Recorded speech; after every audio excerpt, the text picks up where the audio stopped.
Je m'appelle Nicole Foissier, je suis agricultrice déjà depuis longtemps. Mon père a eu la grande déception de sa vie, il n'a eu que des filles. Alors évidemment la fille aînée, elle est revenue sur la ferme pour travailler. Ça n'était absolument pas mon choix, j'ai retroussé mes manches, quoi, c'est tout. Et puis je me suis mariée avec un agriculteur parce que la vie c'était comme ça. Et puis avec mon mari, on a retroussé nos manches. On était dans une petite situation. Vraiment une petite situation où on a compté nos sous au début qu'on était mariés. Hein. On avait 2 enfants, on travaillait avec mes beaux-parents. Mes beaux-parents étaient jeunes, on a partagé. Hein. On a partagé le gâteau, il était petit mais on a partagé. Et ça c'est quelque chose qu'on a voulu faire aussi avec mon fils.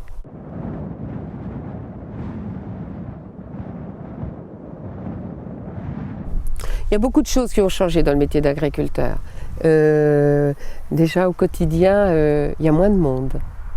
Quand on s'est installé, nous, il y avait beaucoup plus de monde. Quand on allait dans les champs, tiens, on rencontrait le voisin, tiens, on rencontrait un tel, tiens, on s'arrêtait au bout de champ puis on discutait. Ça fait partie des choses de la vie, hein, tout simplement. Il y avait plus de monde aussi pour travailler sur les fermes, on avait besoin de plus de bras.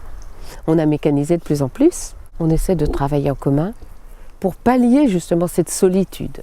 En 1981, la moisson était commencée depuis quelques jours et on a eu un énorme orage. Et ici, à cet endroit-là, la rivière a débordé. Et elle a tellement débordé qu'elle est pratiquement arrivée jusqu'à la maison. Et nos récoltes étaient dessous. Et là franchement, c'est vraiment impressionnant parce que ça nous serre le cœur. Ça nous serre le cœur parce que là on se dit, qu'est-ce qu'on va récolter?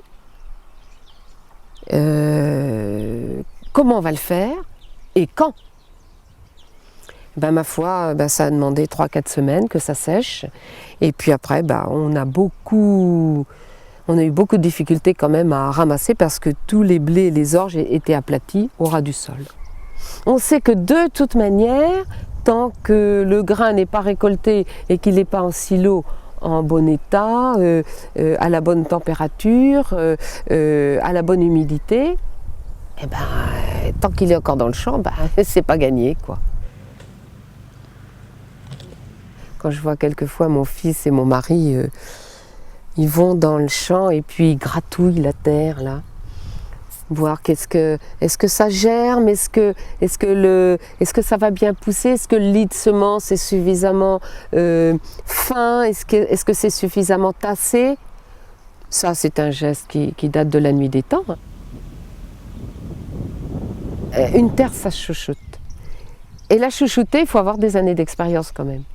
Et quand on a 25 ans et qu'on s'installe, on a des idées plein la tête, mais alors le concret, il y a des choses qu'on ne perçoit pas tout à fait. Et les parents, c'est ce que nos parents ont fait hein, quand on s'est installé, et les parents nous aident, nous disent pas ce qu'il faut faire. Il ne faut pas dire ce qu'il faut faire, enfin il ne faut pas dire.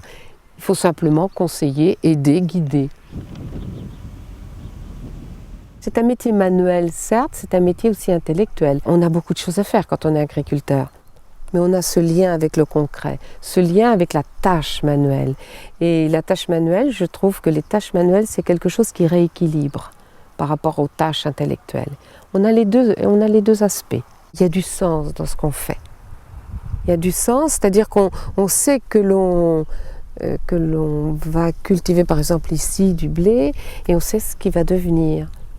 Et on y porte de l'intérêt, on y porte du respect. Pour moi, même si je n'ai pas choisi le métier, et ça c'est vrai, c'est clair, je n'ai absolument pas choisi le métier, et si j'avais pu choisir, je n'aurais jamais fait ça. Mais j'aurais fait quelque chose en lien avec l'agriculture quand même, parce que je trouve qu'il est primordial. On nourrit les hommes. Et je trouve que ça c'est quand même important.